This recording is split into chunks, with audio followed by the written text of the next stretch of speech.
Dun, dun, dun, dun, dun, dun. Hey, da, da, da, da. Ladies and gentlemen, KocoSports.com proudly presents Wrestle AM. That's right, it's half wrestling show, half morning show, pretty much all BS. And of course, you got yours truly, the sexiest man on all of Internet Wrestling Radio. That's right, boom, boom, here, shaking the room live from the RBA, talking about Richmond, Virginia. Kids, what can I say? Wow. Ultima Lucha is in the books, the official end of season 1 of Lucha Underground. Wow, I mean, there's nothing much more I can say than that. Wow, absolutely amazing event. But down here in the comment section, please tell me what you thought about tonight's show. Do you give it a win? Do you give it a loss? Or do you give it a tie? So down here in the comment section, please tell me what did you give tonight's pay-per-view, win, loss, or tie? And let me know, what did you think was the match of the night? So be sure, we're going to be here. I'm also going to be answering your questions and comments. I know probably one of the first questions you have. I know there's a lot of new viewers watching us right now. Usually my partner, Dave Coco, would be reviewing this with me right now, but I don't know where Dave is. That's not to say there's any kind of emergency. I've just been unable to contact Dave. And since I believe it's far easier to ask forgiveness than it is permission, I'm just going to go ahead and start with the review. This was an absolutely amazing pay-per-view. I really hope everybody decides to check this out. If you're not a huge fan of Lucha Underground, first of all, I don't know why you're watching this review, but you need to check it out. It's absolutely amazing. So, but enough of that. You didn't want to hear me ramble on. You want to hear me talk about this event. What can I say? This is everything. You know, forget just wrestling. Wrestling-wise, I think it was a solid pay-per-view. Or well, for this conversation, we'll call it a pay-per-view. It's like their big special event. You got to watch it free on the El Rey Network. But just for the sake of this conversation, we're going to call it a pay-per-view. I think it was an amazing pay-per-view. I really wasn't bored with any of the matches. There were, I'm talking like a couple of minor nitpicky things, but I'm going to get to those a little bit later in the review. But overall, it was an absolutely amazing pay-per-view. Definitely worthy of a season finale. I mean, also on a television level, like if it was like a soap opera or a telenovela, as they say in the Espanol. And by the way, for those of you who are a little bit new to this, I'm going to be butchering up a lot of these Spanish names because my Spanish is absolutely horrible. So please don't murder me too much on that. Let's get down and dirty with it here. First match, we had Johnny Mundo taking on Alberto El Patron. Of course, El Patron, the AAA Mega Champion, going against Johnny Mundo here. This match, I think it was a great opener. I was a little curious. I was like, wow, why are they starting with this match? But I'm not dissatisfied with it. It started out as a brawl with El Patron focusing on the arm of Johnny Mundo.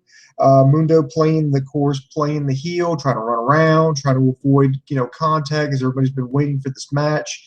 I love the way it was built. They turned Johnny Mundo heel during the course of season 1 of Lucha Underground. Of course, Alberto El Patron, coming in the conquering hero. He got thrown through Dario. I mean, that was one of the highlights of season 1 of Lucha Underground, getting thrown through the plate glass window of Dario Cueto's office. This led to some more animosity. El Patron got his revenge by interfering at the end of All Night Long, where Johnny Mundo came close to capturing the Lucha Underground Championship. So this has been building for a while. So we've been eagerly anticipating these two getting their hands on each other. Of course, Mundo, being the heel, is not going to want to do that. Runs around, goes under the ring, comes out, hits him with some kind of powder, a powder substance. This goes back to a brawl in the ring. Alberto El Patron makes a comeback. I like that middle rope lung blower that Mundo did. And then let's see, they went back to the outside. There was another middle rope stomp, by this time by El Patron. An arm bar on the ropes. Let's see, and then we had the ref accidentally took a bump in this, took a super kick from Patron. He was out. He locked on the armbar. Johnny Mundo tapped. Of course, no referee there to see it. No referee to count the pinfall. Mundo eventually squirms out of it. There's another armbar on the ropes. Melina, who we have not seen this season on Lucha Underground, makes a surprise appearance. Of course, longtime wrestling fans will know that Melina Perez and Johnny Mundo, John Hennigan, however you want to say it, have been an item in real life, and she comes in. She winds up whacking Patron with his own mega title belt. This allows Johnny Mundo to hit into the world, gets the pin. The referee comes around, counts 1, 2, 3, gets the win. Huge win, huge surprise for Johnny Mundo. I was a little shocked that they went with this. I think it was kind of ballsy booking by Lucha Underground, because you've got a champion, somebody you've been saying this is the AAA Mega Champion, someone who'd been chasing the heel, and he finally gets his one-on-one shot, and he gets screwed out at the end. But overall, I think that was good. But Patron was not done. He was not taking that too kindly. He comes back. He throws Mundo to the outside. He brawls with him on the outside with the audience. Through ringside, he actually throws Mundo through a window. Melina obviously takes exception to this. Alberto actually starts spanking Melina. Yes, you heard that correctly. He starts spanking the buttocks of Melina. Mundo's absolutely busted open. Alberto El Patron goes back at the ring, able to hold his hands up high. So I think that was a great opener, and this really set the tone for the event. Ultima Lucha. I actually did something with this event here that I haven't done in a really long time. I took detailed notes. I mean, if you'll notice, I'm looking down a lot. I don't know if you can see this, but I've just got pages and pages of just notes and just other things here. This is something I really haven't done in a while, because it's just a lot of wrestling has just been uninspired as of late, uninspired, I should say. But this just felt so. It felt great. It felt there was nothing forced. A lot of things made sense. There's a few things that didn't, but again, I'm going to get to those. Overall, great show. So let's move on to the next one here. Next, we cut down to a little, I guess, I don't want to say backstage, but one of the, kind of like, no other way to put it, backstage segments. Dragon Azteca goes into the, I guess, the basement where Black Lotus is being kept. Black Lotus locks Dragon Azteca into a chokehold. Of course, Dario Cueto's telling Black Lotus that it was Dragon Azteca who killed Black Lotus's parents, not his brother. It was actually Dragon Azteca, and he was basically just doing it to get the last laugh. So she had him locked in a chokehold and then hit him with this death punch from behind, because you can do that apparently. Look, I'm going to cut Lucha Underground a lot of slack, because they're very good at telling stories, and I think this needed to happen. This needed to have an end here. Come on, they killed Bale this season, so I can suspend some disbelief and buy all this. I'll give them a pass and go into this, but it gives them a death punch, and then Dario Cueto's like, do you know what you've just done? You just set off a war. We've got to get out of here. And then he unlocks the cage and takes out Black Lotus, and she says, well, what about your brother? Well, he's coming with us, and he takes the key from his neck, unlocks his brother. And I was, wow, that's pretty damn ballsy. So does that mean Dario's going to be a face next season? I hope not, because I kind of like him as like a bad guy authority. He's been Dario Cueto. From what I understand, I don't think he's had any experience in wrestling outside of this. They were looking the El Rey Network when they were casting. From what I understand here, I heard it was on Stone Cold Steve Austin's podcast. They were actually interviewing one of the producers. His name escapes me right now. I apologize, but it was in Los Angeles. Other producers, and they were looking to cast someone. And two things they were looking for: one, the actor that they were hiring had to be bilingual, which Dario Cueto is, and he had to have a Spanish accent, because the whole animosity between Mexico and Spain. So you have like a guy with a Spanish accent doing going out there being the authority out there to a primarily Hispanic crowd, yeah, you're going to get a little heat there. So I think he's been the highlights. I usually hate authority figures. I hate these guys, but Dario Cueto's been a great character. He's been, I mean, the glue that holds the show together. I really wish that WWE and TNA would take notes. I mean, Dario may be ruthless, but he's fair. He may be, and everything he does has a purpose. It serves a purpose. It advances storylines. So hats off to Dario Cueto this season. You, sir, you're the real MVP. All right, let's get down to match number 2. This was the Sierra Miedo match, Zero Fear, between Vampiro and Pentagon Jr. Vampiro, man, looked pretty cool out there coming out in the dark robes with the little Pope hat, I guess with the, for lack of a better term, the Vampiro logo. It's an upside-down cross with a V. He goes in there.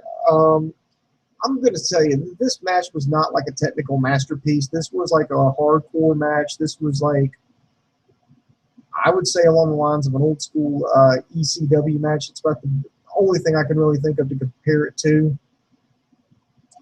Let's see. It started off, I mean, this is, where it's going. The first thing that actually happens is a chair shot. Pentagon Jr. hits Vampiro with a chair shot, goes the outside. They brawl in the stands. Pentagon Jr. pulls back a mat, body slams Vampiro onto the concrete floor, starts throwing chairs at him and pounds it with the chair. The referee tries to stop it, but Pentagon Jr. won't give up. He starts choking Vampiro with an electrical cord. They actually do stop the match. They do go to a commercial break, but when they come back, Vampiro gets up off the stretcher, goes back on the attack, brings out thumbtacks, slams Pentagon Jr. on the thumbtacks. The light bulbs come into play. Pentagon Jr. smacks Vampiro with the fluorescent light bulb, then takes one of the broken ends and stabs him in the head. Yes, that actually happened. Gouges his forehead. Vampiro's bleeding like a stuck pig.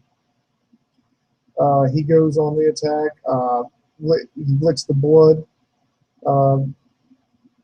Vampiro takes back over by throwing Pentagon Jr. into a fluorescent light bulb placed in the corner. Actually, I think it was 2 bundled together placed in the corner. Whips his mask, cuts him open. Pentagon Jr. low blows him, and there was a belly-to-belly off the top onto all the debris on the broken glass of the thumbtacks. That fucking looked amazing.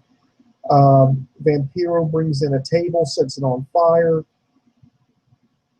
Vampiro wants it, but it backfires because Pentagon Jr. slams Vampiro through the table. It actually set Vampiro. I don't know if this was planned or not, but I noticed that Vampiro was wrestling in like a full body gear. He wasn't going just like like if you remember Vampiro wrestling in WCW back in the 90s, because that's the only time we've really seen him in the States. Yes, I know he's was big in Canada and particularly big in the AAA promotion down in Mexico. But for those of us in the States that saw him, he he wasn't wrestling like in the the pants like tights like he normally did. No, he was wrestling in like just I want to say like just tights and I guess a shirt is about the best way to put it. It looked like part of his tights, but anyway, I digress.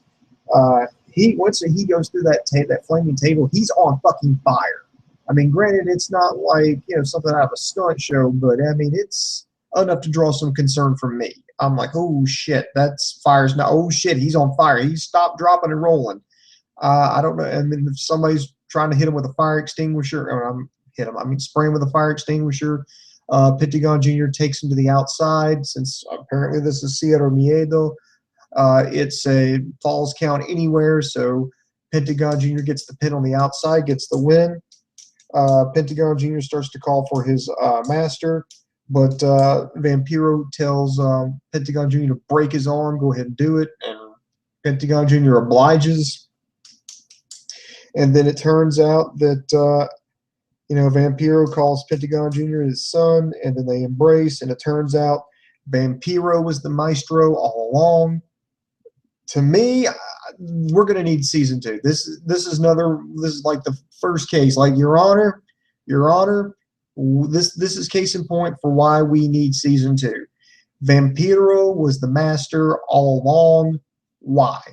Why? Why did he order Pentagon Jr. to break all these people's arms? Did he tell him don't touch any women? Is that why he interfered, or did he interfere by saving Sexy Star later in the season? Is a test for him, or did Pentagon Jr. disobey his orders? I mean, I don't know, and I want to find out. So to me, that's case in point why we need to have season 2. Third match of the night. This was the 7-way battle for the Gift of the Gods title.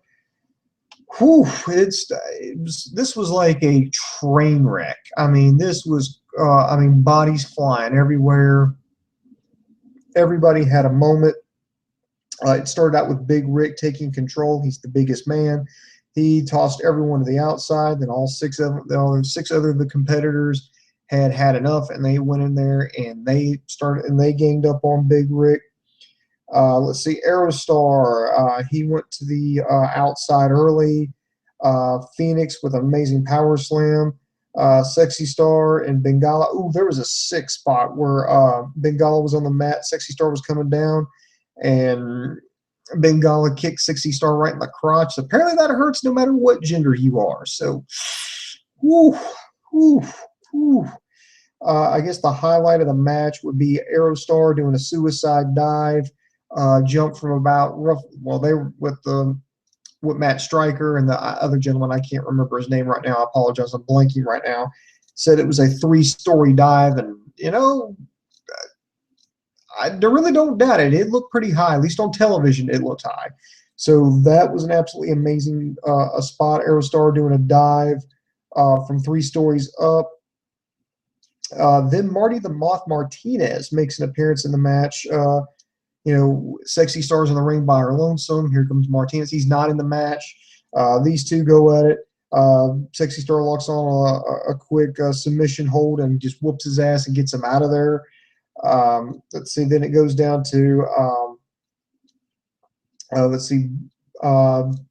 Aerostar and Jack Evans. Jack Evans takes a hell of a DDT. Big Rick goes back in, but he's betrayed by Daivari. He's not in the match. So this was another one of my picky things. We kind of saw a lot of this. A lot of people. We saw it in the first match. We saw it 2 times in this match. And let me see, skipping ahead. Yeah, we saw it again in the next. So out of the 5 matches, there were 3 of them when there was outside interference.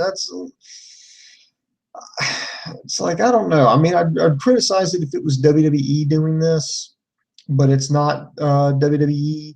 This is Lucha Underground. I hold them a little bit higher standards. So I'm just going to say, guys, I'm not saying you can't have outside interference, and you can't have fuck finishes, but try to, when you've only got 5 matches on the card here, try to keep the interference to the minimum. But anyway, Daivari comes in, smacks Big Rick with several chair shots. Then it goes down to Phoenix and Jack Evans. Phoenix gets the win with a fire driver. Crazy match. Bodies flying everywhere, but everybody got their moment in there. I don't think anybody looked bad. King Cuerno looked good. Sexy Star looked amazing. Aerostar had the spot of the night. Phoenix, of course, gets the win. Big Rick, comes out like the monster. Bengala even got a few shots in there. Fantastic match. I didn't know how it was going to play out because sometimes I'm like, well, if you cluster it up too much, it's not going to make any sense, but it worked. I think it's good, and congratulations to Phoenix. I think he's going to do well as the Gift of the Gods champion. I'm interested to see where they go with this going forward. Is he going to try to, say he wants to cash it in immediately, and then set up a challenge to? I'll get to that later. Or is he going to defend it for a while? Who's going to be his first challenger? What are they going to do? I mean, there's just so many different things they could do with this. So I'm interested to see where they go with the Gift of the Gods title. Next, we got to, and this wasn't necessarily a bad match, but the match between Tejano and Blue Demon Jr. I'm not going to say it was a bad match. I don't think it was bad by any stretch of the imagination. I was just a little disappointed in it. I know this wasn't the original match that they had planned. I know originally that this was supposed to be Tejano versus Chavo Guerrero, but Chavo apparently tore, I think it was a hamstring and unable to compete. So they had to book on the fly, but I really think they could have gone longer with this. Tejano, of course, he's made a huge impact in season 1. Blue Demon Jr. He was there for the first part of the season, kind of went away, then started to come back, and they had to do a lot of twisting and turning to kind of make sense why Blue Demon Jr. would be upset at Tejano and essentially team up with the Crew, the guys who embarrassed him and laid him out. I don't know why they would, but it was just beyond their control. So I'll cut Lucha Underground some slack on that. But my criticism about this match, this was too short. I think this was maybe a 5-minute match. Tejano took an early lead. He had a spinebuster powerbomb combo, but it just kind of went downhill from there. The Crew came in and interfered, had the kendo stick. Then Chavo comes out, obviously, noticeably limping. It looks like he's going to save Blue Demon Jr., but he winds up blasting him with a chair shot. And then Blue Demon Jr. also hits Tejano with a cane. Then Chavo hands the chair to Blue Demon Jr. He uses it, gets the 1, 2, 3. By the way, this was changed over to a new no disqualification match by order of Dario Cueto. He gets the win. I was just disappointed in this because I wanted to go longer. I'm not saying everything the way that they did this match, they could have totally done that. I understand that, you have to change things on the fly. I understand, you got to suspend some disbelief to kind of make this storyline work. But I really wish they would have made it a little bit longer because I've never really had the chance to see Blue Demon Jr. wrestle. Thank God now I've actually been able to watch Tejano wrestle because outside of Mexico, I mean, it's hard to watch Tejano. I mean, I've watched AAA on YouTube, but outside of that, I've never seen it. So I've only seen Tejano wrestling clips, but thanks to Lucha Underground, I've seen him wrestle. I've never really seen Blue Demon Jr. wrestle, not even during his run in the United States as the NWA champion. Yes, that organization's still around.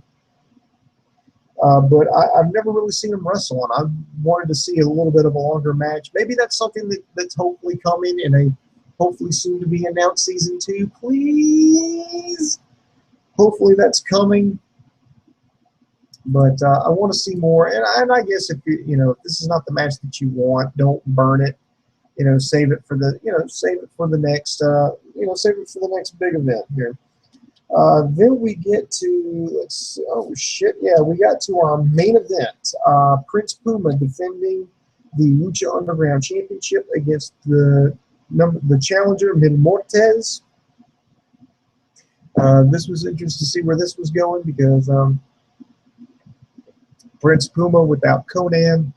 We haven't seen Conan on Lucha Underground since he was put in the casket by Mil Muertes and his crew, I guess the Disciples of Death. Mil Muertes, he took early advantage of the match. The two brawled in the stance. There was a good spot where Prince Puma actually used Katrina as a weapon, picked her up, pushed her into Mil Muertes and spun around and used her stilettos to kick Muertes in the face. That was I think that was kind of cool. I've never seen anything like that before. That was kind of cool. So way to go on that one, Lucha Underground. Prince Puma used some great aerobatics on the outside, using to run up the railing and flip back over Muertes. But Muertes would come back and powerbomb Puma on the ring stairs. There would be a backfire. Puma was going from the inside to the outside of the ring, and he got swatted like a fly out of the fucking air with a chair shot by Mil Muertes. Wow. But Puma started battling back. Even had a GTS-like maneuver and dropped Mil Muertes. Hit a 630. Actually missed. I wasn't able to hit that 630, but had a great float over and had a suplex combo. There we got speared through a table. This was Puma was trying to come back in the ring. Mil Mortes spears him. He hits the corner of the table, and apparently, and some of the old wrestling federations been like, okay, well, hell, he went to the fucking table. No, they weren't satisfied. Mil Mortes picked his ass up and then powerbombed him through the other half of that table that was still intact. So, way to go, guys, for paying attention to detail. He got him back in the ring. There was a kick out. Mortes hit a rock bottom, and Puma managed to kick out. And he wound up kicking with a flurry of kicks, knocked down Mil Mortes, hit his 630 splash, got the kick out, went for another 630. Mil Mortes moved out of the way. He got speared. He got hit with Prince Puma got hit with Mil Mortes' flatliner, but he kicked out of that. I was like, good God, I thought it was over and then, but no, they kept going. They got both caught up on the ropes. Mil Mortes then managed to reach up and grab Puma and hit a flatliner from the top rope. That was good enough for the pin. Got the 1, 2, 3. We have a new Lucha Underground champion. So congratulations to Mil Mortes. The crowd was divided, I would say 50-50, or maybe 60-40 towards Mil Mortes. But for the sake of this interview, I want to say that it was divided about 50-50. We got a new champion. Of course, then Katrina gives Prince Puma the lick of death. Then in come the Disciples of Death. This whole crew, all of them are champions now. Looking like the only challenger that Mil Mortes is going to have is Phoenix. And by the way, kayfabe-wise, Phoenix is the only person to defeat Mil Mortes in this entire first season of Lucha Underground. So, life versus death. I'm ready for a rematch. I think Grave Consequences was one of the best matches Lucha Underground put on this year, and you know what? I would love to see that for season 2. Speaking of the end of the season 1, let's see. It ended. They had like several, I guess, vignettes showing how everybody was wrapping up their storylines. You had Dario Cueto and Black Lotus packing up cash, and there was a funny part when they're getting all the legends like, dude, we got to go. I mean, they're waiting. Essentially, it's like they're waiting for the fucking mob to come and bump them off. So they go out, but Dario Cueto stops, goes back in the office, and picks up that little statue of the Red Bull. Then they get into an SUV with Tony and Trent, and we saw a glimpse of Dario Cueto's brother, and they took off. Let's see. Then Phoenix, he leaves out in a Trans Am, a Pontiac. Hell yeah! Anytime you can get anybody in a Pontiac Trans Am, that's worth it. I mean, come on. It's like, come on. It's the same car they used in Smokey and the Bandit. If you haven't seen that movie, that's your homework assignment this weekend. Go watch Smokey and the Bandit. I think it's from 1976, I want to say. Come on, Burt Reynolds, Sally Field, Jerry Reed, Jackie Gleason. Fucking amazing. Go check out that. But he was followed by a guy in a pickup truck. Apparently, Marty the Moth Martinez has kidnapped Sexy Star. What is it about Lucha Underground and kidnapping women here? But he had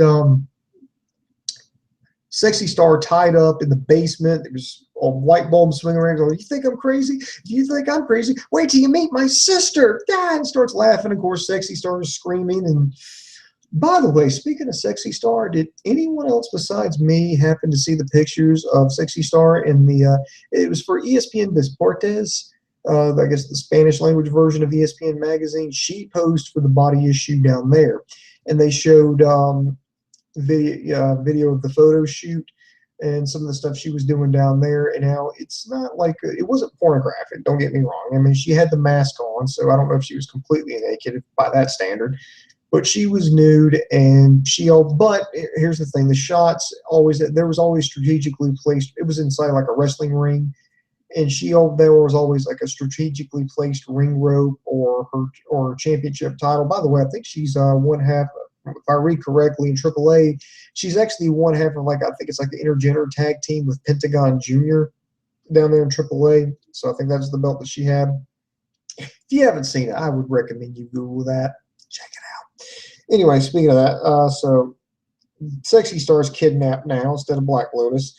The Son of Havoc and Angelico, Son of Havoc's like telling Angelico, well, don't worry, man, we're going to go get our titles back. And Angelico puts on his helmet, fires up his motorcycle, and takes off. Then Son of Havoc walks over, and there's Ivelisse on a motorcycle. And he's like, well, you want to hit the one last ride? And she's like, shut up and get on. So those two were leaving together. So maybe those two have worked out their things. I like that.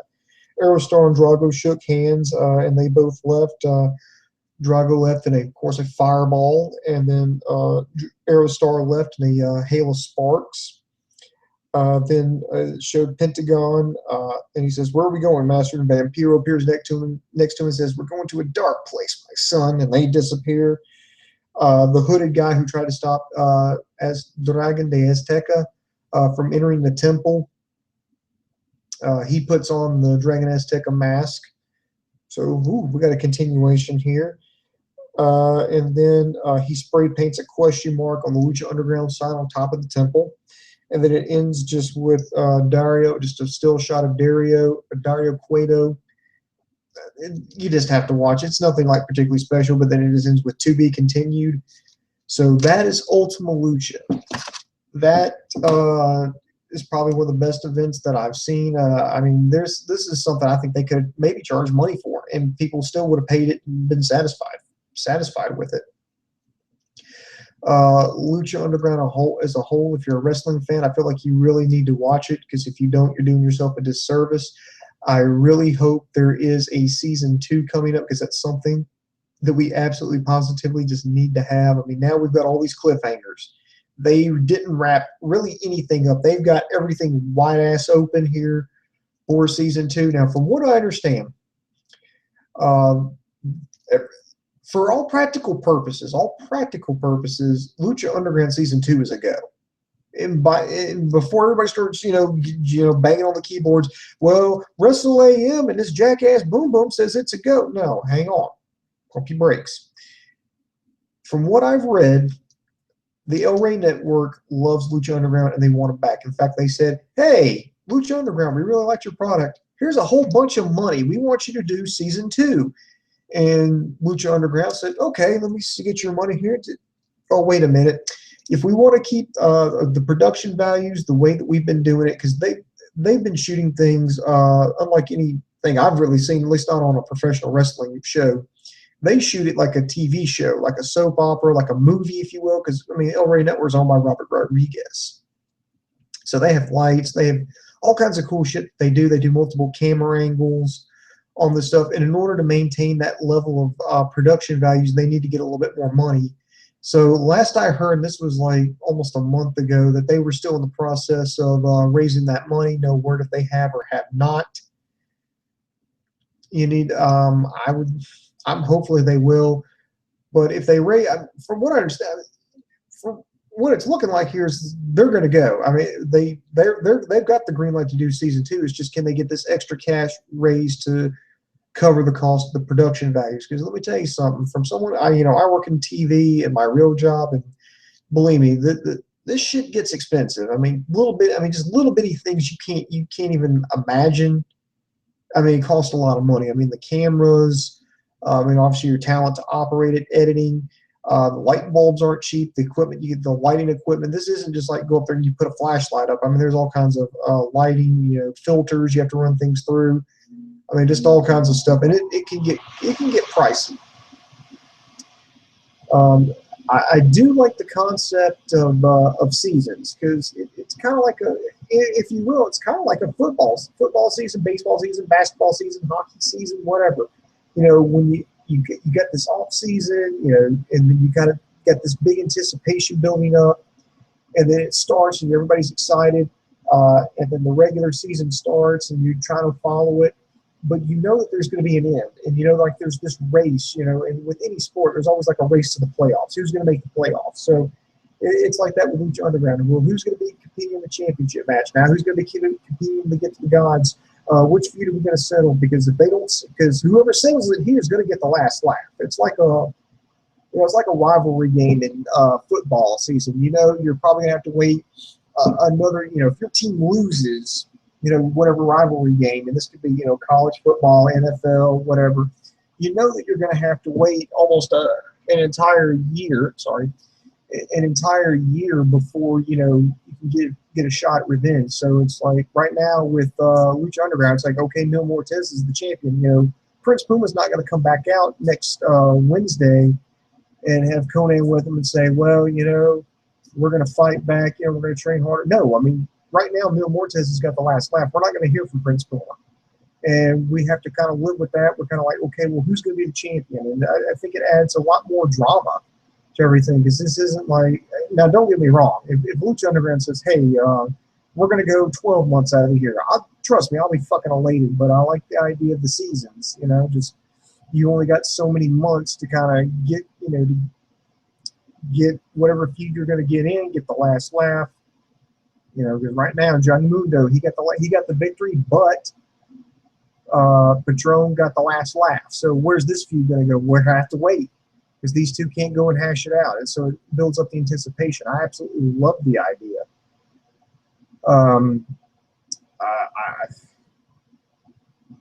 I like Lucha Underground, that it's introduced me to a lot of guys from AAA. In fact, AAA is going to have a pay-per-view. Is it this Sunday? I think it is this Sunday. I think it's either the 9th or the 16th. I think it's the 9th. AAA, they're going to have Triple Mania coming up, and it's going to feature a lot of guys that we've seen on Lucha Underground on this card. Like one of the main events. Actually, I think it is the main event. Is Alberto El Patron is going to wrestle Cage in a hair versus hair match.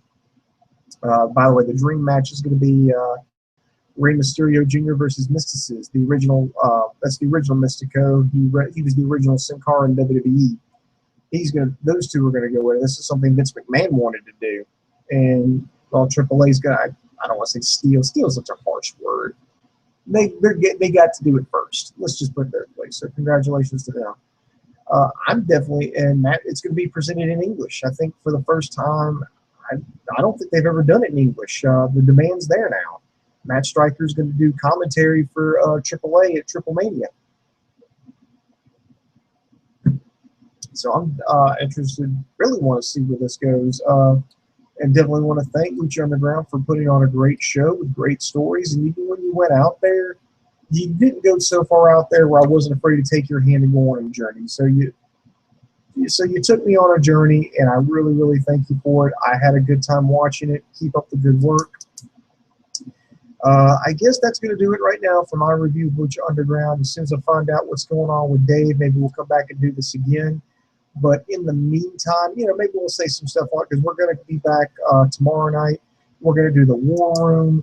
Of course, there's other stuff going on tonight, but this obviously took precedence over everything else. And then we have to review NXT, TNA, Ring of Honor.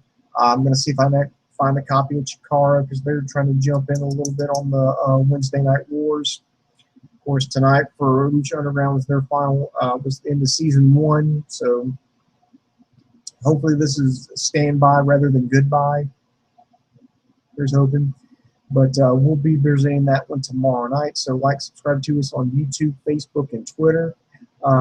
In between that, you can always check us out on our website at KocoSports.com. That's KocoSports.com. It's your home for all combat sports. We cover mixed martial arts, boxing, amateur wrestling, sumo wrestling, pro wrestling, taekwondo, kickboxing, judo. Basically, if you can get your nose worked doing it, we got it covered there on the site. All combat sports.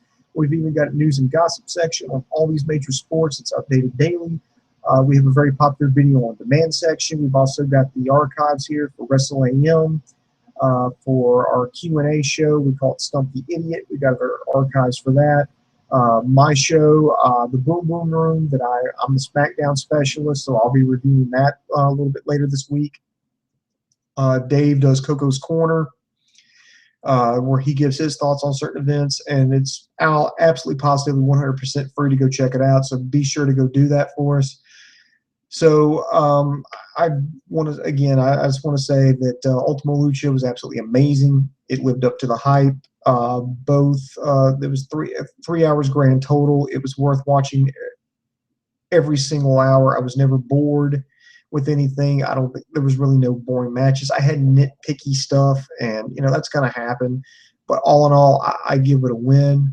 Lucha Underground, in my opinion, is the best wrestling show in the United States right now. I think these other promotions need to take note. I want to thank them for introducing me to competitors and wrestlers from AAA, and I will be checking out Triple Mania specifically because I was introduced to a lot of these characters in Lucha Underground. I hope they raise the money to get a season 2. I want to see where everything's going. I want to see what's going to happen to Dario Cueto and Black Lotus. I want to know who was stalking Phoenix. I want to know who Marty the Moth Martinez's sister is. I want to know who's going to rise to the challenge, the Disciples of Death, who's coming back, who's not, any new characters coming. I want to know the dark place that Vampiro and Pentagon Jr. are going to. I want to know the whole reason behind that. I want to finally see the match between Tejano and Chavo Guerrero. So there's a lot left on the table here, and I definitely wish them the best of luck. There's not much more I can say. So it's a win. You need to check it out. If you have, thank you. Support these guys wherever possible.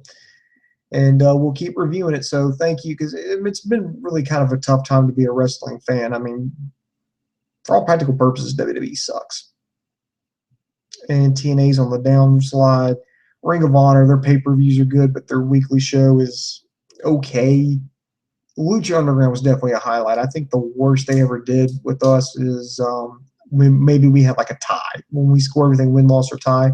I think the worst they ever did, I think they maybe had one, maybe two ties between me and Dave both. The rest of them were solid wins, and there was almost like 40 shows.